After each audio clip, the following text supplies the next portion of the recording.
భారత రాష్ట్ర సమితి ఎమ్మెల్సీ పార్టీ అధ్యక్షుడు మాజీ ముఖ్యమంత్రి కేసీఆర్ కుమార్తె కల్వకుంట్ల కవిత పార్టీ అధ్యక్షుడికి రాసిన లేఖ తెలంగాణ రాజకీయాల్లో సంచలనంగా మారింది, ప్రకంపనలు సృష్టిస్తోంది. మరోవంక కవిత లేఖలో పేర్కొన్న అంశాలతో పాటుగా అందుకు సంబంధించిన ఆమె చేసిన వ్యాఖ్యలు, విమర్శలు వీటన్నింటికి మించి గత కొంతకాలంగా ఆమె పార్టీతో, ఫ్యామిలీతో సంబంధం లేకుండా సొంత పందాలో సాగిస్తున్న రాజకీయాలను గమనిస్తే ఆమె వెనుక ఇంకెవరో ఉన్నారన్న అనుమానాలు రాజకీయ వర్గాల్లో వ్యక్తమవుతున్నాయి. బీఆర్ఎస్లో తనకు అండాదండ రెండూ లేవన్న నిర్ణయానికొచ్చే ఆమె మరో మార్గంలో ముందుకు సాగుతున్నారని అంటున్నారు. అయితే రాష్ట్ర రాజకీయాల్లో ఇంతలా సంచలనం సృష్టించిన కవిత లేఖపై బీఆర్ఎస్ సహా ప్రధాన రాజకీయ పార్టీలు వేచి చూసే ధోరణిలోనే ఉన్నాయి, పెద్దగా స్పందించలేదు. ముఖ్యంగా కాంగ్రెస్, బీజేపీ, బీఆర్ఎస్ పార్టీలు కవిత లేఖను పరస్పర ఆరోపణలకు వినియోగించుకుంటున్నాయి. ఆచితూచి స్పందిస్తున్నాయే కానీ గట్టిగా రియాక్ట్ కావటం లేదు. ఆమె రాసిన లేఖను గానీ, ఆమె చేసిన వ్యాఖ్యలు కానీ అంతగా పట్టించుకున్న దాఖలాలు కనిపించడం లేదు. బీఆర్ఎస్ ముఖ్య నాయకులలో ఒక్క కేటీఆర్ మినహా మరెవ్వరూ స్పందించలేదు. కేటీఆర్ కూడా పార్టీ అంతర్గత సమస్యలను పార్టీలో చర్చించుకోవాలే కానీ బయట మాట్లాడటం మంచిది కాదని పరోక్షంగా కవితను హెచ్చరించారు. అలాగే కవిత లేఖ అంత పెద్ద విషయం కాదని కేటీఆర్ కవిత రేపిన దుమారాన్ని తక్కువ చేసే ప్రయత్నం చేశారు. అలాగే నేషనల్ హెరాల్డ్ కేసులో ఈడీ దాఖలు చేసిన ఛార్జిషీట్లో రేవంత్ రెడ్డి పేరున్న విషయాన్ని పైకి తెచ్చి చర్చను పక్కదారి పట్టించడానికి ప్రయత్నించారు. మరోవంక కాంగ్రెస్, బీజేపీలు గుమ్మడికాయ దొంగ ఎవరంటే భుజాలు తడుముకున్నట్లుగా ఇదంతా ఫ్యామిలీ డ్రామా అన్నట్లుగా కొట్టిపారేసే ప్రయత్నం చేస్తున్నారు. అదే సమయంలో కేసీఆర్ చుట్టూ దెయ్యాలు చేరేయంటూ కవిత చేసిన వ్యాఖ్యలపై కాంగ్రెస్ నాయకులు, మంత్రులు వివరణ కోరుతున్నారు.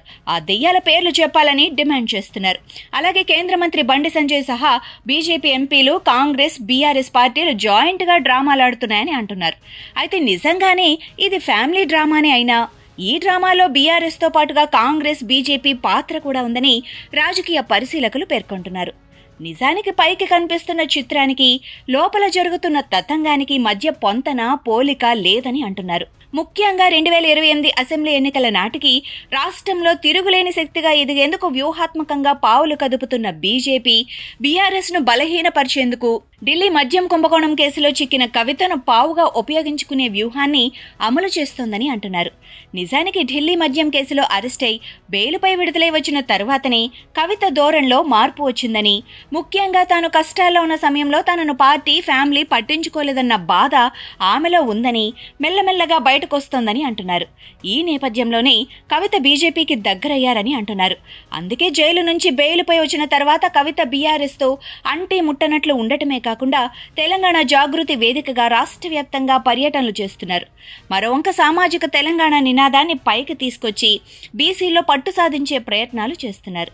అసెంబ్లీ ప్రాంగణంలో పూలే విగ్రహం పెట్టాలన్న డిమాండ్తో పాటుగా బీసీల హక్కుల పోరాటాల్లో పార్టీతో సంబంధం లేకుండా తెలంగాణ జాగృతి తరపున పాల్గొన్నారు. అయితే ఈ కార్యక్రమాల్లో బీఆర్ఎస్ నీడైనా తన మీద పడకుండా కవిత జాగ్రత్త పడుతున్నారు. చివరకు ఆమె నుంచి శుక్రవారం అనగా మే 23 హైదరాబాద్ చేరుకున్న సమయంలో కూడా ఆమెకు స్వాగతం పలికేందుకే వచ్చిన వారిలో కుల సంఘాలు, జాగృతి కార్యకర్తలతో పాటుగా కొందరు బీఆర్ఎస్ కార్యకర్తలు ఉన్నా ఏ ఒక్కరూ కూడా గులాబీ జెండా పట్టలేదు, కేసీఆర్ కు జై కొట్టలేదు.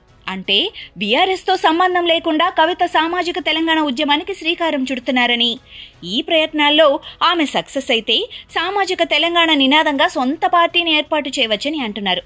అయితే ఇదంతా కవిత బీజేపీ కనుసన్నల్లో చేస్తున్నారని అంటున్నారు. రాష్ట్రంలో ఇప్పటికే కాంగ్రెస్ ప్రభుత్వం పట్ల ప్రజల్లో వ్యతిరేకత తారాస్థాయికి చేరిందని, రానున్న 3.5 ఏళ్లలో కాంగ్రెస్ ఇంకా బలహీనపడుతుందని అంచనా వేస్తున్న కమలదళం కవితను ప్రయోగించి బీఆర్ఎస్ ను బలహీనపరిస్తే కొత్త సమీకరణాలతో, కొత్త పొత్తులతో రాష్ట్రంలో పాగేయచ్చని భావిస్తోంది. అందులో భాగంగానే కవిత ఎపిసోడ్ తెరపైకి వచ్చిందని అంటున్నారు.